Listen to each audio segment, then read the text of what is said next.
Hello സുഹൃത്തുക്കളെ, ഇന്ന് നമ്മളെ യാത്ര എന്ന് വെച്ചിട്ടുണ്ടെങ്കിൽ നമുക്ക് പിടിച്ചാൽ ഇപ്പം കിട്ടും എന്ന് വിചാരിക്കും. പക്ഷേ കിട്ടാത്ത ഒരു സ്ഥലത്തേക്കുള്ളൊരു യാത്രയിലേക്കാണ് നമ്മളിന്ന് പോയിക്കൊണ്ടിരിക്കുന്നത്. അവിടുത്തെ കാഴ്ചകളും വിശേഷങ്ങളും നമുക്കൊന്ന് കാണാം. നമ്മളെന്നുള്ളത് അർഷി ജ്വല്ലറിയിലാട്ടെ. നമ്മൾ അനീഫാഖിൻ്റെ ഒപ്പം അനീഫാഖ് അവിടെ 10-30 കൊല്ലത്തെ എക്സ്പീരിയൻസ് ഉണ്ട് കേട്ടോ സ്വർണ്ണ കച്ചവടത്തിൽ. അപ്പം പുള്ളിനോട് നമ്മളൊരു ചോദിച്ച് നോക്കാം ഇപ്പോഴത്തെ സ്വർണത്തിൻ്റെ നിലവാരങ്ങളൊക്കെ എന്താണെന്ന് കേട്ടോ. അനീഫാഖ്, അസ്സലാമു അലൈക്കും. എങ്ങനെയാണ് ഇപ്പോഴത്തെ കച്ചവടങ്ങളൊക്കെ പോകുന്നത്?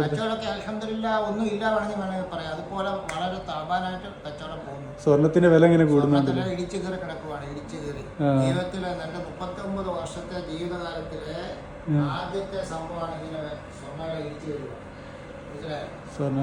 പിന്നെ കച്ചവടവും നടക്കുന്നില്ലല്ലേ? കസ്റ്റമർ കുറഞ്ഞ കച്ചവടം വളരെ മന്ദഗതിയിലാണ് പോകുന്നത്. ഇനി എങ്ങനെയാണ് കുറയോ അല്ലെ കൂടുവോ സ്വർണത്തിന്റെ വിലകളൊക്കെ?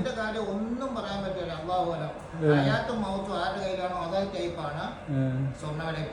പണ്ട് അനീഫാഖ വന്നപ്പോഴൊക്കെ എങ്ങനെയാണ് സ്വർണത്തിന്? നല്ല രീതിയിലാണ്. 2 റിയാലേ ഉള്ളായിരുന്നു ഒരു ഗ്രാമിന്. ഇന്നിപ്പോ 39 വർഷമായി ഈ ജോലിയിലായിട്ട്. 39 വർഷമായില്ലേ? 39 വർഷം കഴിഞ്ഞു വേണമെങ്കിൽ പറയാം. അപ്പോൾ അന്നത്തെ ഇന്നത്തെ അന്തരം വളരെ വളരെ വളരെ 46 റിയാൽ ഒരു ഗ്രാമിന് വരുന്നു. 46 ഗ്രാം 46 റിയാലാണ് 21 കാലത്ത് ഇപ്പോൾ ഒരു ഗ്രാം കൊടുത്തത്. അന്ന് ഞാൻ വരുമ്പോൾ 2 റിയാൽ 3 റിയാൽ 4 റിയാൽ 5 റിയാൽ 10 റിയാൽ 12 റിയാൽ എന്തിനു പറയുന്നത് 2009 9 റിയാലേ ഉള്ളായിരുന്നു. 9 റിയാല്. ഞാൻ വന്ന ഉടനെ ഇവിടെ സ്വർണത്തിന് ഏതാണ്ട് ഒരു 13 റിയാല. അപ്പൊ സ്വർണം മേടിക്കാ ഇനിയും കുറയും ഓർക്കുന്നു. പക്ഷെ ഇതുവരെ കുറഞ്ഞ കണ്ടില്ല. അന്ന് മേടിച്ചവർക്കൊക്കെ ഇന്ന് കുതിച്ച ലാഭം കിട്ടിക്കഴിഞ്ഞു. അതാണ് ഞങ്ങൾ ഈ കട തുടങ്ങുമ്പോൾ 18 റിയാലേ ഉള്ളു ഗ്രാമിന്. അതാണ് ഇപ്പൊ ഇടിച്ചു കയറി 46 റിയാലേക്ക് വന്നിരിക്കുന്നത്. ഞാനിവിടെ 2009 വരുമ്പം 40 കടയുണ്ടായിരുന്നു.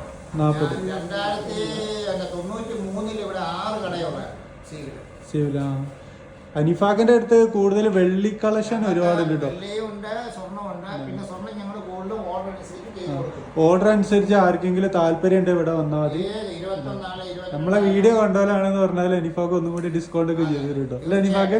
തീർച്ചയായും 21, 22 ഓർഡർ അനുസരിച്ച് എല്ലാ ഐറ്റവും. അപ്പൊ സുഹൃത്തുക്കളെ, ഇതൊക്കെയാണ് അർഷ് ജ്വല്ലറിയുടെയും സീബ് സൂക്കിന്റെ ഒക്കെ ഗോൾഡ് സൂക്കിന്റെ ഒക്കെ കാര്യങ്ങളും ചരിത്രങ്ങളൊക്കെ.